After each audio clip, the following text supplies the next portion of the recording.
গল্প। যা গরম পড়েছে। শুনুন মশাইরা, একটু দেখে শুনে খাওয়া দাওয়া করবেন, বুঝেছেন? সেদিনকে যা বদ হজম হয়েছিল না, নেহাত বদ্যিটা ছিল, তাই এই যাত্রা বেঁচে গেছি। তবে হ্যাঁ, আমিও কিন্তু প্রতিদান দিয়েছি কবরেজকে। কি দিলাম শুনুন তাহলে। তদানীন্তন বাবুর যে বাঘের সঙ্গে দিব্যি খাতির তা লোক জানে। খাতির মাগনা হয়নি। একবার নাকি পাতা নাতা খুঁজতে ভুটভুটের জঙ্গলে ঢুকে ভারী ফ্যাসাদে পড়েছিলেন। কানাওয়ালা নামে একরকম ভূত আছে। তারা এমনিতে ফট করে কারো সামনে আসে না, কিংবা শব্দ সাড়াও করে না। তাদের কাজ হলো মানুষের মগজে ঢুকে স্রেফ তার কাপাসটাকে অকেজো করে দেওয়া। ব্যাস, সেই লোক আর কিছুতেই চেনা রাস্তাও চিনতে পারবে না। নিজের বাড়ির সামনে দিয়ে 10 বার যাতায়াত করেও বাড়ি ঠাওর করতে পারবে না। একেবারে ভজঘট ব্যাপার বাদিয়ে দেবে। তা ভুটভুটের জঙ্গলে তেমন ধরা কানাওয়ালা বিস্তর ছিল। তদানীন্তন বাবু পড়লেন তারই একটার পাল্লায়। জঙ্গল থেকে আর কিছুতেই বেরোতে পারেন না। ওদিকে অন্ধকার নেমে এলো। আর সেই আমলে ডুয়ার্স ছিল এক উটভুটে জায়গা। ভূত প্রেত দত্তি দানা তো ছিলই, আর ছিল বিস্তর বাঘ, হাতি, গন্ডার, বুনো শুয়োর। সাপ খোপের কথা তো ছেড়েই দিচ্ছে। আর কেনা জানে জঙ্গলের মধ্যে সন্ধেবেলার চেয়ে ভয়াবহ ব্যাপার আর কিছুতে নেই। তদানীন্তন বাবু তখন ছোকরা মানুষ, সবে কবরেজিতে পসার হতে শুরু করেছে। ডাক্তার কবরেজদের এই শুরুর দিকটাই যা বিপদের। প্রথম দিকেই 2-4টে ভোজবাজি দেখিয়ে দিতে পারলে রুগী একেবারে গাদি লেগে যায় চেম্বারে। পসার হয়ে যাওয়ার পরে রুগী মরলেও আর কেউ কিছু মনে করে না। যে কটা ভালো হয় সেগুলোর কথাই লোকে ফলাও করে বলে বেড়ায়। তার তদানীন্তন বাবু গোটা 2 ভোজবাজি ইতিমধ্যেই দেখিয়েছেন। মহাজন রামপ্রসাদের পেটে একটা টিউমার হয়েছিল। ডাক্তার বলেছে অস্ত্র করতে হবে। রামপ্রসাদ অস্ত্র করার নামে প্রথমে এমন ভয় খেয়ে গেল যে তার নাওয়া খাওয়া বন্ধ হলো। সেই টিউমার শেষে কমল তদানীন্তনের দেওয়া ওষুধে। রামপ্রসাদ খুশি হয়ে বলল, তোমাকে কত দিতে হবে বলো, যা চাও তাই দেব। কিন্তু তদানীন্তনের লোভটা ধাতে নেই। তার উপর গুরুর বারণ আছে। চিকিৎসা মানে লোক সেবা। লোভ করতে যেও না বাপু। তদানীন্তন তাই 2টি টাকা আর ওষুধের দামটুকু নিয়েছিলেন। এতে সবাই বেশ বাহবা দিল তাকে। এরপর হেড পণ্ডিতের বউয়ের ভূতে ধরার ঘটনা।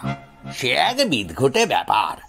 পণ্ডিত মশাইয়ের গিন্নি রাখাল রানী মহাখান্ডার।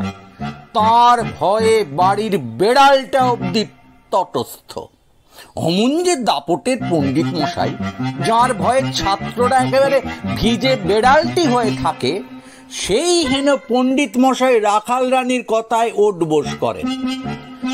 রাখাল রানীকে যে ভূতেরাও ধরার সাহস রাখে, এটাই আশ্চর্যের বিষয়। শুধু ধরল, সবাইকে অবাক করে দিয়ে ধরল। আর কি ধরা বাপ!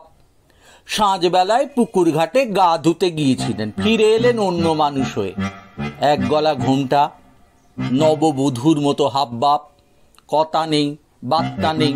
হঠাৎ ফুচফুচ করে কাঁদতে লাগলেন। আর যখন তখন খিলখিল করে হেসে ওঠেন। অদৃশ্য সব মানুষের সঙ্গে কথাবার্তা বলতে শুরু করেন।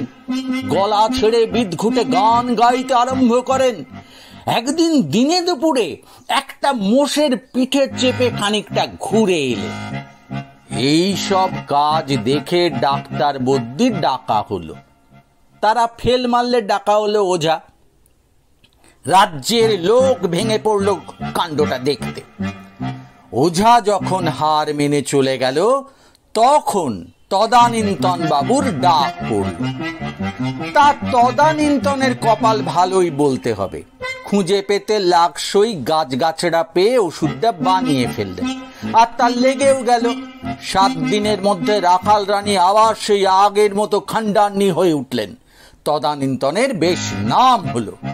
শুধু কে জানে কেন পণ্ডিত মশাই বিশেষ খুশি হলেন না, কেবল বলতে লাগলেন, কবিরাজ না কপিরাজ, উনি আবার চিকিৎসা করবেন? লোক চরিত্রই জানে না লোকটা, কোনটা ভালো কোনটা মন্দ সে জ্ঞানী হয়নি। তৃতীয় যে রুগী হাতে এলো, তিনি বলতে গেলে এলাকার রাজা। শোনা যায় নরহরি বাবুর এক সময় নাম হয়েছিল থরহরি বলে। তা কথাটা মিথ্যে নয়। নরহরি প্রথম জীবনে ডাকাতি করতেন। তার হাতে মেলা লোক মরেছে, মেলা লোক সর্বশান্ত হয়েছে। যথেষ্ট টাকা পয়সা হাতে এসে যাওয়ায় নরহরির ডাকাতি ছেড়ে ব্যবসায় মন দিলেন। জমি জায়গা কিনে ফেললেন বিস্তর। তাতে অবস্থাটা ফুলে ফেঁপে উঠল, খুব নামডাক হলো। এখন উনি ডাকাতি করেন না বটে, কিন্তু হাতে মাথা কাটেন, দোর্দণ্ড প্রতাপ। একদিন তদানীন্তনকে ডেকে পাঠালেন দরবারে। বিশাল ঘর, ঝাড়বাতি, কিংখাব, কি নেই সেই ঘরে। তাকিয়ায় ঠেস দিয়ে বসেছিলেন। তদানীন্তনকে বললেন, দেখো হে বাবু, ইদানিং মনে হচ্ছে আমি কেমন বুড়ো হয়ে যাচ্ছি। ব্যাপারটা মোটেই ভালো ঠেকছে না আমার কাছে। এত টাকা পয়সা, ধন দৌলত, আমি বুড়ো হলে ভোগ করবে কে? বুড়ো হব মানে এটা ইয়ার কি নাকি? এখনো তখন বয়স হলো না, বুড়ো হলেই হলো। তা তোমাকে একটা ব্যবস্থা করতে হবে। শুনে তদানীন্তন মাথা চুলকোলেন। বুড়ো হওয়াটা কোনো রোগ নয়, তবে অকাল বার্ধক্য হলে অন্য কথা। তিনি যতদূর শুনেছেন, নরহরির বয়স 70-এর ওপর। চুলে এখনো পাক ধরেনি, শরীরটাও টান টান আছে। একখানা ছোটখাটো পাঁঠা, আস্ত কাঁঠাল বা সেরটা রাবড়ি হাসতে হাসতে খেয়ে ফেলতে পারেন। কিলিয়ে পাথর ভাঙা নরহরির কাছে এখনো কিছু নয়, কিন্তু তা বলে তো আর জরা বুড়ি ছাড়বে না। সে একদিন ধরবেই মানুষকে। তদানীন্তনকে দ্বিধাগ্রস্ত দেখে নরহরি বললেন, দেখো ছোকরা, রোগটা যদি সরাতে পারো তো তোমাকে আর ফ্যাপা করে ঘুরে বেড়াতে হবে না, রাজা করে দেব। আর যদি না পারো তবে কি হবে সেটা উচ্চই থাক। তদানীন্তন বুঝলেন, বুড়ো হওয়া ঠেকানোর ওষুধ যে নেই তা নয়, তবে বেশিরভাগ লোকই এটাকে রোগ বলে মনে করে না, চিকিৎসা করাতেও আসে না। আর ওষুধ জোগাড় করাটাও বেশ শক্ত। বাঘের দুধ, ব্রহ্মকমলের বীজ এবং আরো নানা দুষ্প্রাপ্য জিনিস লাগবে। তদানীন্তন বললেন, দেখি। দেখো, বেশ ভালো করে দেখো। এইটি তোমার অগ্নি পরীক্ষা, এই কথাটা মনে রেখে কাজ করো বাপু। যে আজ্ঞে।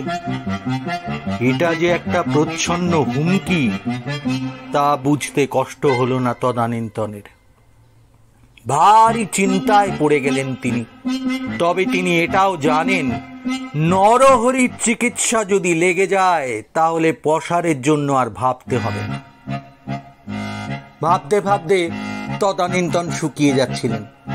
রোজ সকালে নরহরির দুটো জমদূতের মতো পাইক সরকি হাতে এসে হেঁড়ে গলায় হাঁক মারে, কই কবিরাজ মশাই, ওষুধ জোগাড় হলো? বাবু যে হেদিয়ে পড়েলেন, রোজ রাতে 15টা করে পরোটা খান, কাল রাতে 14টার বেশি পারেননি। যা করার তাড়াতাড়ি করুন। তদানীন্তন কবিরাজ অমায়িক ভাবে বলেন, হচ্ছে বাবারা, হচ্ছে। তা দৌড়ঝাঁপ করে নানা ফন্দি ফিকির খাটিয়ে কিছু কিছু জিনিস পেয়েও গেলেন তদানীন্তন। এখন বাঘের দুধটা হলেই হয়, কিন্তু সেটা কি হবে? কথাতেই আছে বাঘের দুধ। অভাবে গরু বা মোষের দুধ দেওয়া যায় বটে, কিন্তু তাতে বিশেষ কাজ হবে না। তা সে যাই হোক, নানা ভাবনা চিন্তায় পড়ে জঙ্গলে ঘুরতে ঘুরতে বেঘোরে অন্ধকার নেমে এলো। চারিদিকে নানা রকম জন্তু জানোয়ারের হাঁক ডাক শোনা যাচ্ছে। তদানীন্তন অগত্যা একটা বেশ বড় গাছে উঠে পড়লেন। 20 হাত মতো উঠে 3টে শাখার সংযোগ স্থলে দিব্যি একটা রাত কাটানোর মতো ফাঁদালো জায়গাও জুটে গেল। সেখানে বসে বসে আকাশ পাতাল ভাবতে লাগলেন। পেটে খিদে, শরীরটার ওপর দিয়ে ধকল গেছে কম নয়, তার ওপর কাঠ পিঁপড়ে আর মশার কামড়েও জ্বালাতন হচ্ছেন। রুমে রাত বেশ নিশুতি হয়ে এলো। তদানীন্তনের একটু ধুলো নিয়ে এসেছিল। হঠাৎ শুনলেন গাছের তলায় কিসের যেন শব্দ হচ্ছে। কেউ যেন কান্নাকাটি করছে মনে হলো, তবে মানুষ নয়। তদানীন্তন অন্ধকারে ভালো দেখতে পাচ্ছিলেন না বলে একটু ঝুঁকলেন, আর সঙ্গে সঙ্গে তার মনে হলো কে যেন তার ঘাড়ে একটা ধাক্কা মেরে টালমাটাল করে দিল। হঠাৎ করে তদানীন্তন গাছ থেকে পড়লেন, তবে সোজাসুজি নয়, সোজা পড়লে ঘাড় ভেঙে যেত নির্ঘাত। ডালপালায় আটকে গোঁত খেয়ে খেয়ে যখন নিচে এসে পড়লেন, তখন ঘাড় না হোক হাড় পাঁজর কিছু না কিছু ভাঙার কথা, কিন্তু আশ্চর্যের বিষয় ভাঙা তো দূরের কথা, ব্যথাটুকুও টের পেলেন না তিনি। কিছুক্ষণ হতভম্বের মতো বসে থেকে হঠাৎ মোটকা গন্ধটা পেলেন। আঁতকে উঠে যা দেখলেন তা প্রত্যয় হলো না। একটা বিশাল বাঘ। বাঘ যে এত বড় হয় তা ধারণাতেই ছিল না তদানীন্তনে। লেজ থেকে মাথা অবধি বোধহয় 7-10 হবে, উঁচু একটা বড় মোষের সমান। বাঘটা মাটিতে গড়াগড়ি খাচ্ছে আর একটা অদ্ভুত শব্দ করে গোঙানি ছাড়ছে। এরকম অবস্থায় তদানীন্তন আর পড়েননি কখনো, শত্রুও যেন না পড়ে। কিছুক্ষণ বিস্ময় ভরে বাঘটার দিকে তাকিয়ে রইলেন। হঠাৎ তার কানে তার বিবেক যেন বলে উঠল, তুমি না চিকিৎসক? চিকিৎসক কি রুগী বাঁচে? জীব কষ্ট পাচ্ছে, তোমার কাজ তুমি করো। তদানীন্তনের ভেতরের সুপ্ত কবিরাজি জেগে উঠল। তিনি যন্ত্রণা কাতর বাঘটার কাছে নির্ভয়ে এগিয়ে গেলেন। আশ্চর্যের বিষয়, তদানীন্তন একটু চেষ্টা করতেই বাঘটার সামনের ডান পায়ে থাবায় কিছু ওপরে। নাড়িটাও টের পেলেন, বেশ চঞ্চল নাড়ি। বুঝতে পারলেন বাঘটার পিত্ত কুপিত হয়েছে। বাঘটা হ্যাঁ হ্যাঁ করে হাঁপাচ্ছিল। জ্যোৎস্নাটাও নিশুতি রাতে বেশ জোরালো হয়ে পড়েছে বলে জীব পরীক্ষা করতেও বেশ বেগ পেতে হলো না। চোখ টেনে চোখের কোলটাও পরীক্ষা করে নিলেন। জঙ্গলে গাছগাছড়ার অভাব নেই, মোক্ষম ওষুধটি খুঁজে বের করতে কষ্টও হলো না তার। এনে খাইয়ে দিলেন। বাঘটাও আশ্চর্যের বিষয় খেলো। তারপর বাঘটার একটু আরাম বোধ হলো, শুয়ে পড়ল। তদানীন্তন তার পিঠ চুলকে দিলেন, কানে কানে সুড়সুড়িও দিলেন। বাঘটা নাক ডাকিয়ে ঘুমোতে লাগলো। এরপর বাঘের দুধ জোগাড় করতে আর কষ্ট পেতে হয়নি তাকে। লোকে দেখেছে সন্ধেবেলা বাঘটা এসে তদানীন্তনের গোয়াল ঘরে ঢুকত, আর তদানীন্তন বালতি নিয়ে সের সের দুধ দুইয়ে নিতেন। লোকে বলে সেই দুধ থেকে ছানা, দই, এমনকি ঘি অবধি তৈরি করতেন তদানীন্তন। নিজে তো খেতেনি, চড়া দামে বিক্রিও করতেন। কিন্তু যে কথাটা বলার জন্য এত কথা তা হলো নরহরিকে নিয়ে। তদানীন্তন বাবু তো বাঘের দুধ আর সব দুষ্প্রাপ্য জিনিস দিয়ে বার্ধক্য ঠেকানোর ওষুধ তৈরি করলেন। তারপর গিয়ে হাজির হলেন নরহরির দরবারে। নরহরি ওষুধের শিশিটা খুলে নাকের কাছে ধরে ঘেন্নায় মুখ ফিরিয়ে নিয়ে বললেন, কি বিচ্ছিরি, কি বিচ্ছিরি গন্ধ। এতে কাজ হবে তো কমরেজ, নইলে কিন্তু। কাজ হলো কিনা তা ঠিক বোঝা গেল না। তা কদিন বাদে একদিন রাস্তায় হঠাৎ দেখা।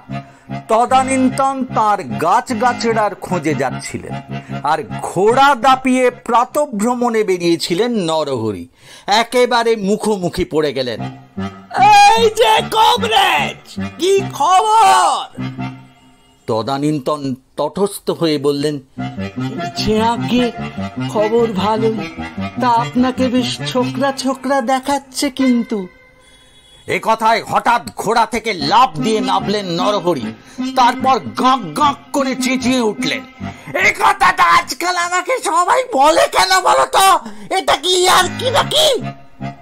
আগে না, ইয়ার কি হবে কেন, সবাই যথার্থই বলে। নরহরি অগ্নিশর্মা হয়ে বললেন, ইয়ার কি পেয়েছো? ছোকরা দেখালেই হলো? বয়স কত হয়েছে তা জানো? 71 ছাড়িয়ে 72-এ পড়লুম, আর ছোকরা দেখাবে মানে বয়সের গাছ মতন নেই তা জানো? ওসব কবরেজি একদম করবে না আমার কাছে। বুড়ো বয়সে বুড়ো হওয়াটাই ধর্ম, বুঝলে? ছোকরা দেখানোটা কাজের কথা নয়। যে আগে চুলে পাক ধরেছে দেখেছ? কষের দাঁত পড়েছে জানো? আজকাল 10টার বেশি পরোটা খেতে পারি না, খবর রাখো।